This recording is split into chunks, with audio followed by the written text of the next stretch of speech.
So Infinix has sent me their latest smartphone, the Infinix GT30, and to be honest, it has completely exceeded my expectations. Don't forget to join the Discord for free wallpapers and themes, and enjoy the video. So, this is what the phone looks like. It has a cool futuristic design with mechanical light waves on the back. The body is a nice high quality plastic with a matte finish, and the camera module is actually made from aluminium, or aluminum if you prefer. It is IP64, so it's good enough for day-to-day use, but yeah, just be careful around large bodies of water. One thing that stood out to me about this phone is its weight. It is one of the lightest phones I've ever held, and not in a cheap way. It's about the same weight as the Nothing Phone 2A, so yeah, it is a larger screen, but because of how light it is, it's very comfortable to use and hold. Now, something you may not notice, as they are quite hard to see, is it has shoulder triggers. If the camera will focus, it has shoulder triggers. Now, they're calling these the GT triggers, and you can map these in-game.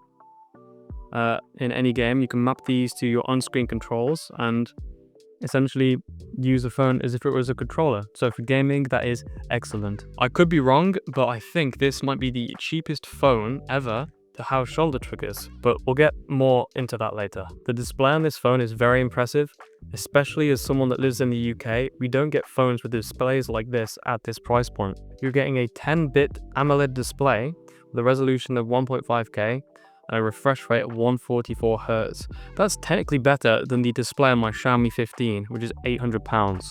Now, don't let the 144 Hz fool you. Any phone that claims a refresh rate above 120 Hz, and this includes the new OnePlus 15's 165 Hz display, can only use that refresh rate in certain games. All your regular apps will run at 120 Hz, as that has become the standard. But as this is a gaming phone, the idea is that you're going to be playing a lot of games, and you'll be taking advantage of the sweet 144 Hz refresh rate. The display on this phone has literally everything you could ask for, and let's just remember that the Samsung S25 Ultra is using an 8-bit display. Now, despite this being a gaming phone, the camera actually impressed me. It's a 64 megapixel Sony IMX682, which has a 1/1.73 sensor size. That's a bigger camera sensor than the Google Pixel 9a. So far, this phone is just completely embarrassing all the big tech brands like Samsung and Google. The pictures from the phone look very nice, they are natural and vibrant looking, and low light performance is actually very impressive. Now, before we get into gaming performance, I just want to mention that XOS allows you to use custom icon packs without having to use a launcher. This definitely isn't my favorite Android skin, but that feature alone makes me very excited to what else XOS could bring in the future. It also uses Folax instead of Google Gemini, which uses DeepSeek R1, so it's pretty intelligent. And it can interact with your device as well, like setting timers, messaging people, etc. Set a timer for 10 minutes.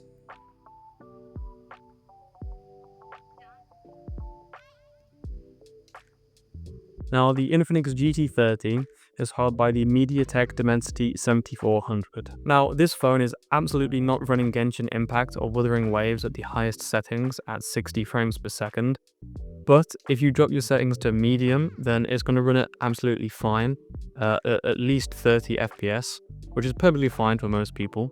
And of course, in slightly less graphically intensive games, this will run it flawlessly. The 7400 is a very capable mid-range chipset. So as I mentioned earlier, you can map the GT triggers to your in-game controls, and yeah, they are shoulder triggers. So for racing games especially, I found it to be very, very nice, because it's basically as if you were holding a controller, which obviously is good for racing games. And also if you play games like PUBG or Call of Duty Mobile, you can map your left GT trigger to your aim down sight control, and of course the right GT trigger to the shoot button. So as you can see, we are running Genshin Impact at the highest render resolution setting, and all the other settings are set to medium and high.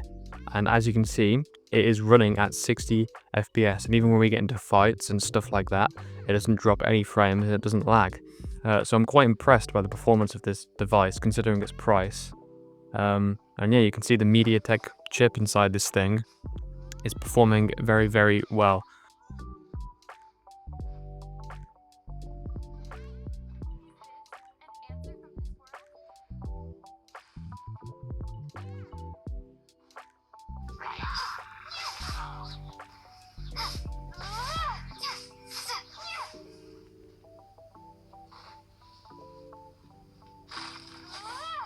The GT triggers aren't just useful for gaming though, they actually act as macro buttons too.